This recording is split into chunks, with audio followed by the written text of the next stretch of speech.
Olá! Hoje a gente vai mergulhar num material bem denso, fascinante, a experiência psicadélica. Aquele manual de 1964 do Timothy Leary, Ralph Metzner e Richard Alpert, sabe? Baseado no livro tibetano dos mortos. Isso mesmo. E é muito mais que um simples guia, né? Foi um marco super controverso na época. Uma mistura bem particular de espiritualidade antiga, oriental, com a psicologia ocidental que estava engatinhando nesses assuntos. Exato. Nasceu ali do projeto Psilocibina de Harvard, né? Com aquela ideia central bem ousada, usar o Bardo Dodou, o livro tibetano dos mortos, como um mapa para a experiência psicadélica. Uma ideia realmente fora da caixa para a época. Totalmente.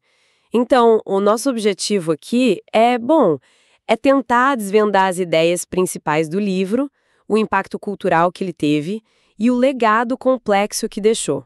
Vamos investigar como ele tentou mapear esses novos territórios interiores, como eles diziam. Perfeito. E para entender o livro, a gente precisa voltar um pouquinho no tempo, né?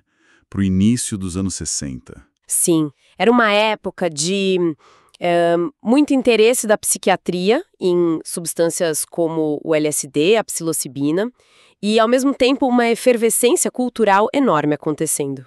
Exato. E aí, em Harvard, o Leary, que tinha tido uma experiência bem transformadora com cogumelos no México, junto com o Alpert, iniciou o tal Projeto Psilocibina.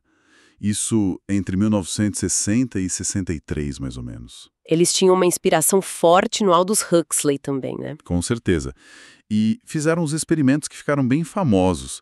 Tem o da prisão de Concord, onde tentaram usar a psilocibina para diminuir a reincidência de presos. Nossa, que ousado! E o experimento da Capela Marsh, com estudantes de teologia.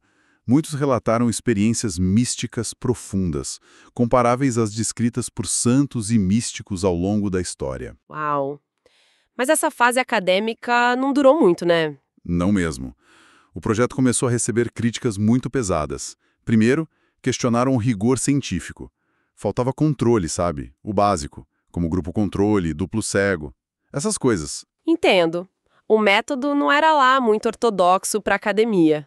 Pois é, e as questões éticas foram ficando mais sérias. Surgiram acusações de que havia pressão para que os estudantes participassem dos experimentos e, o pior, os próprios pesquisadores usavam as substâncias durante as sessões. Nossa, aí complica tudo, né? A linha entre pesquisador e participante ficou totalmente borrada. Completamente. E isso, claro, não foi bem visto pela universidade. A situação foi escalando até que, em 1963, Leary e Alpert foram demitidos de Harvard. Que reviravolta! E pensar que foi justamente essa demissão, esse fracasso acadêmico, que acabou impulsionando a criação do livro. Foi um jeito de levar a pesquisa para fora da universidade, direto para o indivíduo. Exatamente. Se não podiam fazer na academia, fariam um manual para as pessoas usarem por conta própria. E aí vem a grande sacada do livro. Essa reinterpretação do Bardo Todou. Isso é realmente o cerne da questão. A ideia de que o livro tibetano dos mortos não era só sobre a morte literal. Isso. A proposta era que o texto descrevia, na verdade, um processo psicológico. Uma morte e renascimento do ego que podia acontecer em vida. E as substâncias psicodélicas seriam a chave química para acessar essa experiência. A substância como catalisadora, mas a experiência acontecendo na consciência da pessoa. Perfeito. E essa reinterpretação tinha uma função muito importante. Ela dava uma estrutura, um sentido para uma experiência que era, para a cultura ocidental da época, totalmente desorientadora. Assustadora até.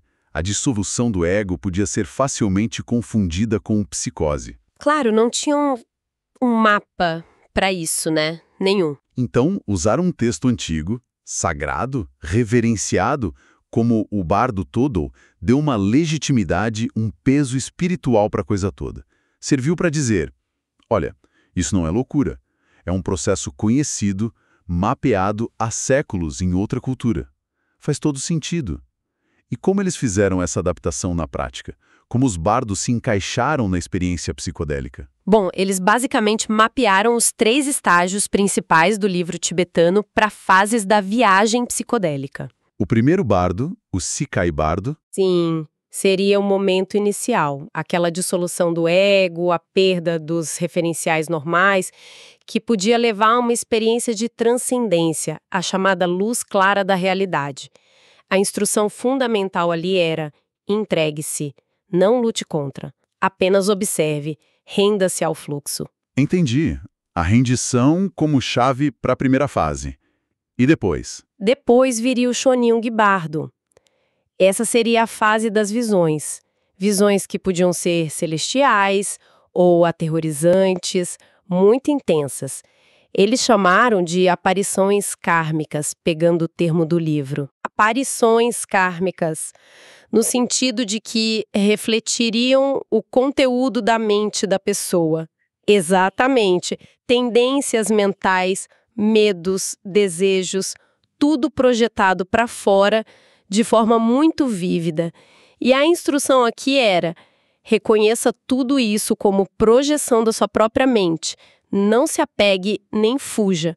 Apenas reconheça a natureza daquilo. Interessante. Reconhecer como projeção. E o terceiro bardo? O Sidpa Bardo.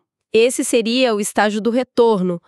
A consciência comum começando a voltar, o ego se reconstituindo, a pessoa começa a pensar em voltar para a realidade cotidiana, e a instrução aqui era sobre a reintegração, como trazer os insights, os aprendizados da experiência para a vida normal, como escolher renascer de uma forma mais consciente. Um mapa completo, então.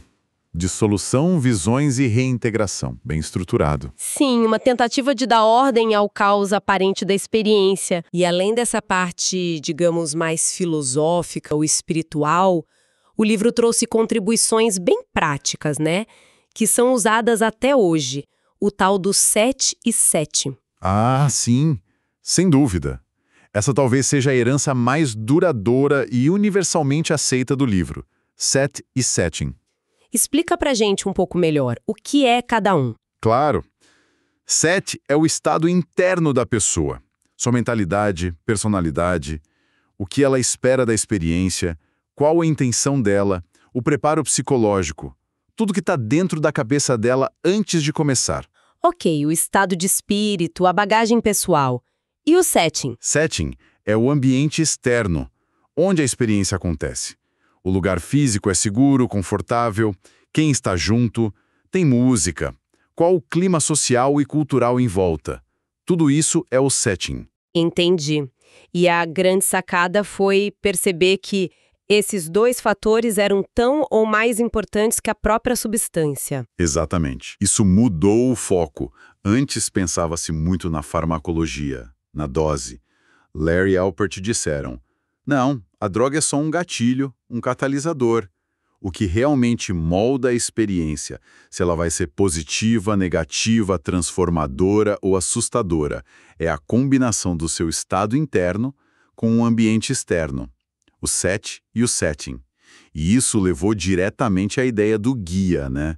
Alguém para cuidar do setting e dar suporte. Sim, a figura do guia sóbrio, experiente, que estaria ali para garantir a segurança física e emocional, para oferecer apoio, mas de forma não diretiva, alguém para ancorar a pessoa caso ela se sentisse perdida, para lembrar da instrução: desligue sua mente, relaxe, flutue rio abaixo, como diz a famosa citação inspirada no livro. É incrível pensar como esses conceitos, nascidos ali nos anos 60, de forma meio fora da lei depois, são hoje a base da psicoterapia assistida por psicodélicos, a PAP. Totalmente.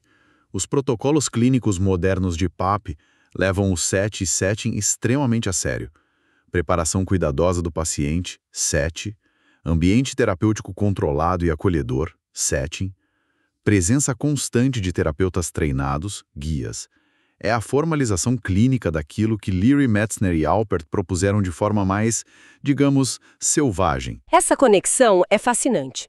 E essa abordagem que valoriza tanto a experiência subjetiva e o contexto, ela não ficou só nos círculos terapêuticos ou experimentais. Ela explodiu culturalmente, né? Nossa, explodiu. O livro se tornou um texto quase que fundamental para a contracultura dos anos 60. A influência na música é claríssima. Os Beatles, por exemplo. A música Tomorrow Never Knows. Ah, clássica. A letra é praticamente uma citação direta do livro. John Lennon estava lendo a experiência psicadélica na época. E na arte visual também, toda a estética psicadélica bebeu muito dessa fonte, dessa tentativa de representar essas visões, esses estados alterados. E claro, tem o famoso lema do Leary que veio junto com tudo isso. Turn on, tune in, drop out. Ligue-se, sintonize-se, caia fora. Um chamado à expansão da consciência e, para muitos, um rompimento com os valores da sociedade vigente. Só que essa popularização toda, essa defesa tão aberta e até meio messiânica do Leary teve um outro lado, né? Um efeito contrário. Exatamente. Aí entra o paradoxo. Ao mesmo tempo que o livro e a figura do Leary inspiravam uma geração e abriam portas para a exploração da consciência, eles também assustaram profundamente o establishment. A sociedade conservadora entrou em pânico moral. E a reação foi dura. Duríssima. Viu a repressão política pesada, o LSD foi proibido em 66 nos Estados Unidos, depois mundialmente, classificado na categoria mais restrita de drogas, sem uso médico reconhecido, e toda aquela pesquisa científica promissora que estava acontecendo nos anos 50 e início dos 60 foi simplesmente interrompida. Congelada por décadas. Que ironia! O livro que pretendia ser um guia seguro acabou indiretamente contribuindo para fechar as portas dessa exploração por tanto tempo. É um legado bem complexo, sem dúvida. E hoje? Como a gente vê esse livro agora, nesse contexto que chamam de renascimento psicodélico? A ciência voltou a pesquisar, né? Voltou e com força. Mas a relação com a experiência psicadélica é ambígua. Por um lado, a ciência atual abraçou totalmente o método central do livro, a importância crucial do set e setting. Isso é pedra fundamental na PEP, hoje. A parte prática ficou e foi validada. Mas, por outro lado, a pesquisa atual faz questão de se distanciar estrategicamente da mensagem mais revolucionária, mais contracultural, anti-establishment do Leary e do livro. Para ganhar aceitação médica, legal, para não repetir o pânico moral do passado, sabe? Entendi. Foca-se no potencial terapêutico, usando o método, mas sem o discurso de mudar o mundo que o Leary tinha. Exatamente.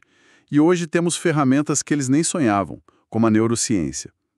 Já se investiga o que acontece no cérebro durante essas experiências de morte do ego.